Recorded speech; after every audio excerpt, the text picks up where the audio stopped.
Hello viewers, আসসালামু আলাইকুম।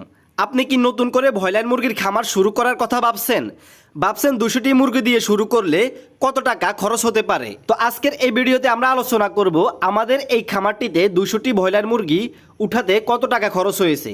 তো চলুন আমরা ভিডিওটি শুরু করি। তো প্রথমত হচ্ছে আমরা আমাদের এই ফার্মটিতে 200 পিস ব্রয়লার মুরগি উঠাইছিলাম কাজী ফার্মসের রসের বাচ্চা। তো প্রতি পিস বাচ্চা নিয়েছিল আমাদের থেকে 38 টাকা করে। তো আমাদের এখানে সর্বমোট 200 পিস বাচ্চা কেনার খরচ হয়েছে 7,600 টাকা। তারপর হচ্ছে আমাদের মুরগির বাচ্চাগুলো রাখার জন্য কাঠের যে বুশিগুলো আছে সেগুলোর বাবদ গিয়েছিল আমাদের প্রায় 1200 টাকা। যেহেতু আমাদের এই বাচ্চাগুলোর বয়স চলে আজকে প্রায় 18তম দিন, তো 18তম দিন হিসাবে আমাদের এই বাচ্চাগুলোর ওষুধ বাবদ খরচ হয়েছে প্রায় 2500 টাকার মতো। তারপর হচ্ছে আমাদের এই বাচ্চাগুলো বিক্রি করা পর্যন্ত খাদ্য খাবে 14 বস্তা। তো প্রতি বস্তা খাদ্যের দাম হচ্ছে 3350 টাকা করে। 14 বস্তা খাদ্যের দাম আসে 46,900 টাকা।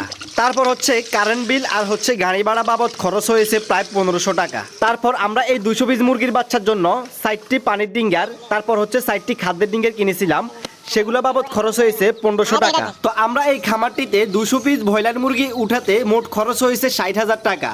তো আপনাদের ক্ষেত্রে দেখা গেছে যে আরও কম বেশি হতে পারে, যার কারণ হচ্ছে মুরগির বাচ্চার রেট প্রতিনিয়তই উঠানামা করে। তো বন্ধুরা, আপনারা এতক্ষণে বুঝে গেছেন যে 200 পিস ব্রয়লার মুরগির বাচ্চা উঠাতে কত টাকা খরচ হতে পারে। আপনি যদি খামার শুরু করতে চান তাহলে অবশ্যই আপনার আশেপাশে থাকা ভালো একজন খামারির পরামর্শ নিয়ে তারপরে হচ্ছে আপনারা খামার শুরু করবেন।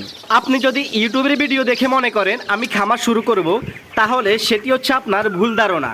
ইউটিউবের ভিডিও দেখে খামার শুরু করা সম্ভব নয়। ইউটিউবের ভিডিও দেখে শুধু কিছু ধারণা করা যায়। তো আপনি অবশ্যই খামার শুরু করার আগে আপনার আশেপাশে থাকা ভালো একজন খামারির পরামর্শ নিয়ে তারপর হচ্ছে আপনি খামার শুরু করবেন, না হলে কিন্তু আপনার খামারে লস হতে পারে। তো পরবর্তী ভিডিওতে দেখানো হবে এই 200 মুরগি থেকে আমাদের কত টাকা লাভ হয়েছে। তো ভিডিওটি যদি আপনাদের কাছে ভালো লাগে অবশ্যই ভিডিওটিতে একটি লাইক দিবেন, চ্যানেলটি সাবস্ক্রাইব করে পাশে থাকবেন। তো সবাই ভালো থাকবেন, সুস্থ থাকবেন, আল্লাহ হাফেজ।